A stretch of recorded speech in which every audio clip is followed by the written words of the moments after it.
They invited her to mock her, to humiliate her, to make her the joke of the century. But when this janitor walked through those doors, the entire room went silent. What happened next, you won't believe it. Before we dive in, drop your location in the comments right now. Let's see where you're watching from. Expensive heels, marble floors, crystal chandeliers worth more than most people's homes. This wasn't just an office building. This was a monument to wealth, a temple where money worshipped itself. And right in the middle of all that luxury was Anna, 42 years old, cleaning gloves, a cart full of rags and chemicals, head down, back straight. She was invisible. People walked through her like she was air, like she was part of the furniture, part of the walls, and honestly, she preferred it that way, because when you're invisible, you hear everything. When you don't exist to them, they forget you have ears. They forget you have a brain. They forget you're even human. But Anna, she remembered everything, every conversation, every secret, every lie whispered in those hallways thinking nobody was listening. And there was one person who made sure Anna never forgot her place. Clara, young, beautiful, cruel, the CEO's fiancée, the queen of that building, the kind of woman who wore her cruelty like designer perfume. One day she looked down at Anna and said, "Be careful where you clean. This floor costs more than your entire life." Anna swallowed it, smiled, nodded. Bills don't care about your pride, right? Rent doesn't stop because someone disrespects you. So she kept quiet, kept working, kept surviving. But today felt different. Clara was walking toward her with her squad of equally terrible friends, all smiles, all venom, and in Clara's hand, a cream-colored envelope with gold lettering. Anna's stomach dropped. Nothing good ever came in fancy packaging from people like Clara. Clara stopped right in front of her, arms crossed. That fake smile plastered across her face. "Haven't seen you around much, Anna." "Hiding from me?" Anna said nothing. "Well, I have something special for you." She held out the envelope like it was a gift, like it was kindness. Anna stared at it. Her gut screamed, "This is a trap. It's an invitation," Clara purred. "Victoria and I are getting married this Saturday at the Grand Magnolia Estate." She paused for effect. "And guess what? You're invited." Her friends erupted into giggles. One of them nearly choked on her own laughter. Anna froze. A wedding invitation. To their wedding. Not everyone gets invited to something like this, Clara added smugly. "So, wear anything you like, just try not to come in that uniform. We don't want people thinking you're working." The group exploded into laughter. One of them snorted, "Maybe she can clean up after the party." Anna's fingers tightened around the envelope. Her face burned, her chest tightened, but she didn't cry, she didn't bow. She didn't break. She looked Clara dead in the eye and said 2 words, "Thank you." Clara blinked, confused, almost disappointed. Anna turned and walked away. She held that envelope like it weighed 1,000 pounds, because it did. Anna sat on her bed that night, the envelope still in her hand. Gold letters shimmered under the dim light of her tiny apartment. "You are cordially invited to the wedding of Clara Collins and Victoria Miles. Saturday, 5:00 p.m., Grand Magnolia Estate." Black tie. Translation: expensive gowns, designer heels, jewelry that costs more than a car. Things Anna didn't own, things Anna couldn't afford. She finally understood. This wasn't an invitation. This was a public execution, a stage, a spotlight, a crowd ready to laugh at the janitor who thought she belonged. Clara wasn't inviting her to celebrate. Clara was inviting her to suffer. The Grand Magnolia Estate wasn't just fancy, it was legendary. It was where billionaires got married, where politicians held galas, where the elite celebrated being elite. People like Anna didn't go there as guests. People like Anna didn't go there at all. Upstairs in the office tower, Clara stood on a balcony with champagne in hand, looking down like a predator watching prey. "Do you think she'll actually show up?" one friend asked nervously. Clara laughed, sipped her drink. "If she does, it'll be the highlight of my entire night. I can't wait to see everyone's faces when Victoria's little janitor walks in thinking she belongs." She raised her glass. "Honestly, I'm curious. Do you think she even knows what black tie means?" They all cackled. Down below, Anna sat alone. Her heart was heavy. Her mind was a war zone. "If I go, they'll laugh at me. I'll be the joke, just like they planned. But if I don't go, it means I agree with them. It means I believe I don't belong anywhere." Her eyes drifted to a picture on the wall. Old. Faded, crooked, her mother, simple dress, big smile, strong eyes. Her mother used to say, "Dignity is not something Piop will give you, it's something you carry, even when nobody believes in you." And then, a memory hit her, a memory she had buried for years. A life she swore she'd never remember. Because Anna wasn't always a janitor. She walked to her closet, pulled out a small wooden box. Her hands trembled. She opened it. Inside, old photographs, but not photos of this life. In these photos, Anna looked different, confident, happy, powerful, standing with community leaders, cutting ribbons at charity events, smiling in beautiful gowns, and at the bottom of the box, a certificate, worn, torn at the edges. But the name was still clear: Anna Adabio. Founder and director, Adabio Foundation. Her breath caught. That was her. That was real. Her father had owned businesses, built schools, mentored young men, changed lives. Her mother was a respected teacher, a woman of honor. Anna grew up with purpose, with love, with leadership. She went to university. Started a foundation, gave scholarships, gave hope. People respected her until everything collapsed. Money stolen, not by her, but in her name, court cases, debts, lies, shame. Then her parents died and everything disappeared. Her house, her car, her organization, her name, all gone. All she had left, survival. And sometimes survival means becoming invisible. But now, staring at those photos, something inside her stood up. They think I'm just a janitor, she whispered. Her back straightened. They have no idea who I really am. At the bottom of the box was a folded letter. She recognized the handwriting instantly. Janet, her best friend from the past, a powerhouse fashion designer, a woman who moved to Atlanta and thrived. Janet always told her, if you ever need me, call. I will drop everything. Anna picked up her phone. Her hands shook. She hovered over the contact. Then she pressed call. The phone rang once, twice. Hello, the voice sounded shocked. Anna, oh my God. Is that really you? Anna closed her eyes. It's me, Janet. Her voice cracked. I need help, and I think it's time the world remembers who I am. The next morning, a black SUV pulled up in front of Anna's building. The door opened. Janet stepped out, sharp, elegant, fierce, sunglasses covering half her face, suit tailored to perfection, heels clicking like a war drum. She saw Anna. Her jaw dropped. Then she smiled. Oh my God, it's really you. She pulled Anna into a hug, a real one. The kind that fixes broken pieces. Anna tried to speak, but her voice cracked. I didn't know who else to call. I'm so tired of hiding. Janet held her face gently. No, you didn't call for help. You called for a reminder. Her voice was steel wrapped in silk. A reminder of who you are, and baby, I've got you. Inside the apartment, they spread everything out on the table. Old photos, old files, old memories. Janet opened her sketchbook. Tell me something. How do you want them to see you when you walk into that wedding? Anna looked her dead in the eye. I want them to see the woman they tried to erase. And failed. Janet smiled slowly. She grabbed her tablet, started sketching, strong shoulders, flowing lines, power, elegance, royalty. Janet, I don't have money for this, Anna started. Janet raised her hand. Don't insult me, I'm not doing this for money. She leaned in close. Women like you don't bow, not today, not ever. They worked for HOURS.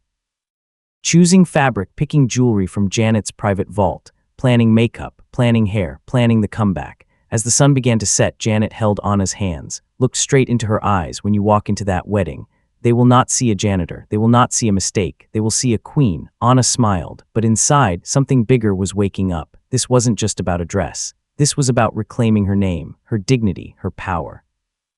This was about showing the world, you can knock me down, but you will never erase me. The day arrived. The sky was impossibly blue. The air was soft. Birds sang like this was a fairy tale. The Grand Magnolia estate stood like a palace. Rolls-Royces, Bentleys, Teslas, champagne glasses, designer gowns that cost more than most people earn in a year, crystal chandeliers hanging from trees. In the center of it all, Clara, smiling, posing, glowing. This was her day, her stage, her moment. This wedding is going to be unforgettable, she whispered, adjusting her sparkling crown. Victoria, the CEO, barely looked up from his phone. Someone whispered beside Clara. Do you think she'll actually come? Clara laughed. Please, that woman knows her place. Trust me, she's not coming. She turned away confidently. But then, a black car rolled toward the gate. Slow, calm, elegant, the car stopped. The back door opened. First came the shoes, 6-inch heels, black, simple, lethal. Then came the dress, a long silk gown, deep black with touches of gold that caught the light like fire. The fabric moved like water, perfectly tailored, not tea. Loud, not too much, just power. A gold scarf draped across her shoulders like royalty, her hair braided into a crown, her earrings slim gold, elegant, around her neck, a simple silver necklace. One black stone in the center, not flashy, not screaming, just dangerous. Her face was calm, no fear, no shame. Only one message written across her expression: I know exactly who I am. The entire venue went silent. Guests stopped mid-sentence. Waiters froze. Champagne glasses hung in midair. Even the photographer lowered his camera. Clara felt it, that shift in the air. She turned around slowly. Her smile faded, her eyes widened, her hand trembled, because she finally realized this wasn't funny anymore. Anna began walking, slow, steady, strong. The white carpet beneath her feet became her runway. Every step was deliberate, every move was intentional. Her dress flowed behind her like smoke following fire. Nobody spoke. Only the sound of her heels echoed against marble. Click. Click, click, then the whispers began, soft, curious, stunned. Who is she? Is she famous? She looks like royalty. Victoria looked up from his phone. His eyes went wide. He froze completely. Clara felt heat crawl up her neck, her stomach twisted. She stepped back, then again. No, this can't be happening. Anna didn't rush. She didn't look around nervously. She didn't search for approval. She walked like a queen returning home. When she reached the center of the courtyard, every guest had turned to face her. Phones lifted. Cameras flashed. People leaned toward each other, whispering, guessing, admiring. Clara forced herself to smile. Her lips shook. Wow, what a surprise seeing you here. Her voice cracked, but she pushed through. You really dressed up. Her words were soft, but sharp. Anna turned her head slightly, gave a tiny smile, a calm smile, a dangerous smile. Yeah, I did. She looked Clara up and down, then added quietly and looking at you. I'd say you dressed up too. She paused. Shame, all this money, still can't buy class. A gasp moved through the crowd like wind. Some people tried to hide their shock with nervous laughs. Others just stared. Clara's face turned bright red. She gripped her bouquet so hard the flowers almost bent. What is she doing here? She hissed to her friend. Before anyone could answer, an older man stepped forward. Gray hair, neat suit, quiet class. He leaned forward, studying Anna's face. His eyes went wide. His hand flew to his mouth. Wait, is that Anna Adabio? The whole place went silent, truly silent. No music, no whispers, nothing. Everyone waited. Anna slowly turned her head. Her voice was calm, strong, steady. Yes, I am Anna Adabio. The man stepped back like the air had been knocked out of him. My God, I worked with your father at the Adabio Foundation. You were the face of it. Where have you been all these years? Gasps spread across the garden like wildfire.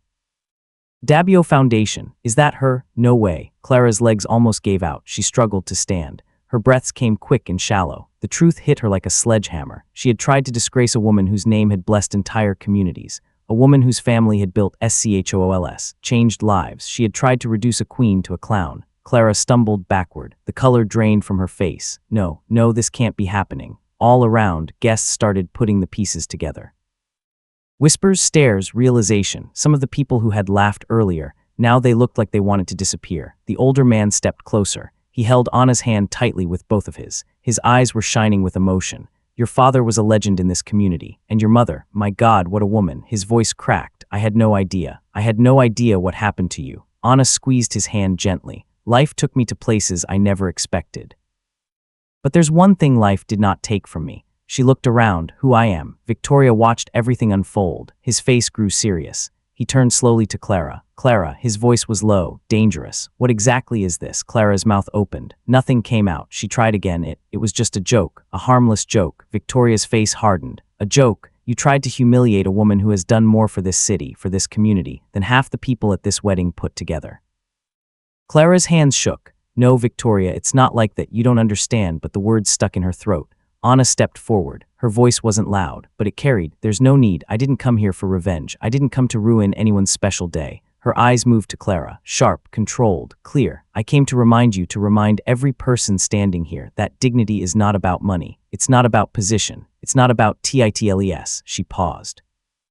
It's about who you are when nobody is watching. The entire venue went still. You could hear people breathing. Then, somewhere in the crowd, one person started clapping, just a single pair of hands, then another joined, and another. Soon the entire garden was full of applause. People stood up from their seats. Some wiped quiet tears from their eyes. Others nodded slowly, finally understanding something important. Clara couldn't take it. Her face twisted. Her chest rose and fell quickly. She pushed her way through the guests. Her bouquet dropped to the floor. Flowers scattered across the white path. She ran out of the garden, out of sight, running straight into her own humiliation. Anna closed her eyes, took a deep breath. Today she didn't just attend a wedding, she showed up as herself. As the applause continued, Victoria stood there speechless. Anna, I had no idea. If I had known. Anna gently lifted her hand. No need, I didn't come here for explanations. I didn't come to make anyone feel small. She looked around at the crowd. I came for me, and maybe to remind some of you that the people you ignore, the ones you treat like they're invisible, are carrying stories you can't even imagine. Victoria swallowed, lowered his head. He knew she was right. All around, guests shifted uncomfortably. Some looked down, others looked at the workers around them. The catering staff, the janitors, the security guards, people like Anna, and slowly, their faces began to change. Respect crept in where pride used to sit. Then a few guests stepped forward. Some were faces from Anna's past. Others were strangers. If you ever bring back the Adabio Foundation, count me in. I want to support. Me too. Your family's work changed lives. We won't let that just disappear. Anna smiled softly. Her eyes shone with unshed tears. Maybe it's time. She lifted her face slightly, as if looking beyond the sky, as if speaking to her parents, as if telling them I'm still here. When Anna turned to leave, the crowd moved aside, but this time. It wasn't because they thought she didn't belong. This time they made way for her with honor. They opened space the way people move aside for royalty, because that's what she looked like, a queen. Near the exit, Janet stood waiting beside the car, arms folded, back against the door, a proud, knowing smile on her lips. So, was it enough? Anna looked back at the shining lights, the big flowers, the chandeliers hanging from trees, all the things that once made her feel small. Now they just looked empty, pretty. But empty, she took a deep breath, a breath that sounded like freedom. No, it's not enough, she smiled. This is just the beginning. Janet laughed. She reached for Anna's hand and squeezed it firmly. Damn right, let's go build something so big. No one will ever dare to forget your name again. The car slowly pulled away from the estate. The sun was setting, painting the sky with deep gold and soft orange, almost like the world itself was clapping for Anna. She sat by the window, watching the city move past. In the glass, she could see her reflection. Not a janitor, not a broken woman, not someone who had been thrown aside. She saw a woman who had been knocked down but never truly lost. A woman who still carried her crown, not on her head, but in her heart. A crown that no one had given her. A crown that no one could take. If you believe in stories that inspire, that challenge, that give voice to people the world often ignores, hit that subscribe button below. More powerful journeys are coming. And we'd love to have you with us. Drop a crown in the comments if Anna inspired you today. Let's celebrate the invisible people who carry CROWNS we can't see.